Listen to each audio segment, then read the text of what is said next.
The Zephyrian High Command had studied the human for 3 cycles. Marcus Chen, former construction worker turned freelance salvage operator, had been systematically dismantling their carefully laid plans across the Outer Rim territories. What should have been a simple conquest of primitive human colonies had turned into a logistical nightmare. "Send the Crimson Talon unit," Admiral Vexthera commanded, her 4 eyes narrowing as she reviewed the tactical display. 12 of our finest warriors.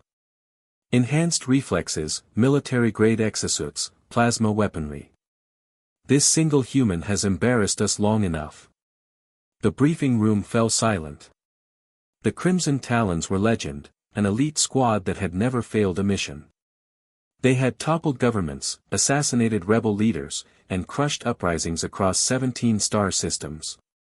Deploying them against one human seemed like using a fusion cannon to swat an insect. Commander Crixal stood at attention, his chitinous armor gleaming under the harsh lights. Target confirmed, Marcus Chen, age 34, operating alone in the debris field of Kepler 442b. No military training on record. No enhanced cybernetics detected. Standard human physiology. Excellent, the Admiral hissed. Make it clean. The other colonies need to see what happens to those who defy the Zephyrian Empire. 3 hours later, the Crimson Talons deployed in perfect formation around Chen's salvage vessel, Lucky Strike. Their stealth ships materialized from cloak-like deadly shadows, surrounding the battered human freighter. Inside his ship, Marcus was elbow-deep in a malfunctioning navigation computer, a half-empty bottle of Terran beer floating nearby in the zero-gravity workspace. The proximity alarms started shrieking. "Well, hell," he muttered, wiping grease from his hands. He caught the floating bottle and took a long swig, studying the tactical display. 12 hostile contacts, military configuration, weapons hot. His communication array crackled to life. "Human vessel, you are surrounded. Surrender immediately and your death will be swift."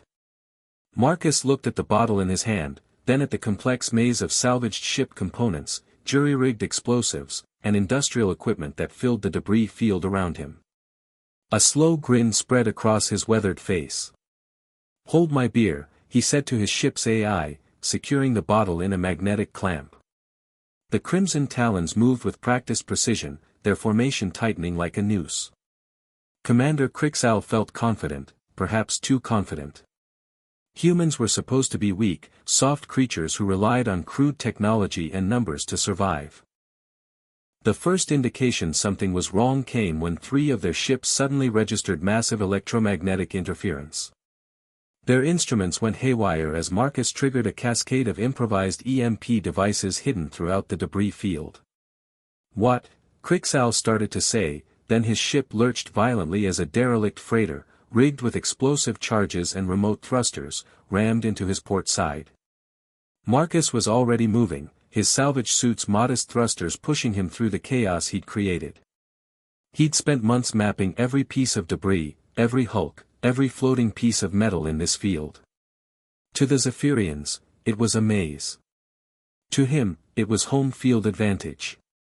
The elite warriors found themselves separated, their formation broken, their advanced targeting systems useless in the electromagnetic storm Chen had unleashed. But they were still elite warriors, and they adapted quickly. Too bad Marcus had adapted faster.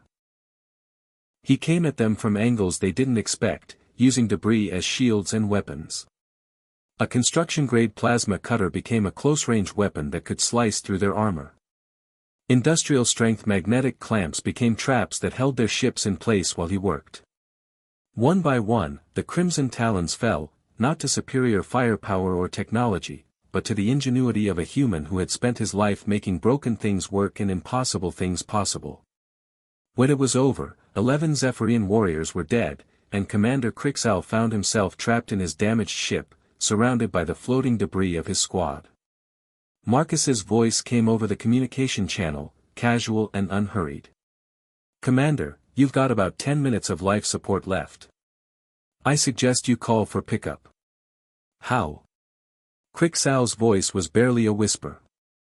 "How did one human defeat the Crimson Talons?" Marcus retrieved his beer bottle and took another sip. Well, Commander, you made one critical error in your intelligence gathering.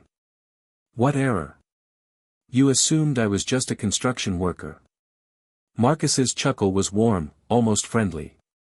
See, before I got into salvage, I spent 12 years building things. And before that, I spent 8 years in demolitions.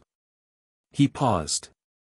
And there's one thing every human learns growing up: the most dangerous person in any room is the one who knows how to build something and how to blow it up.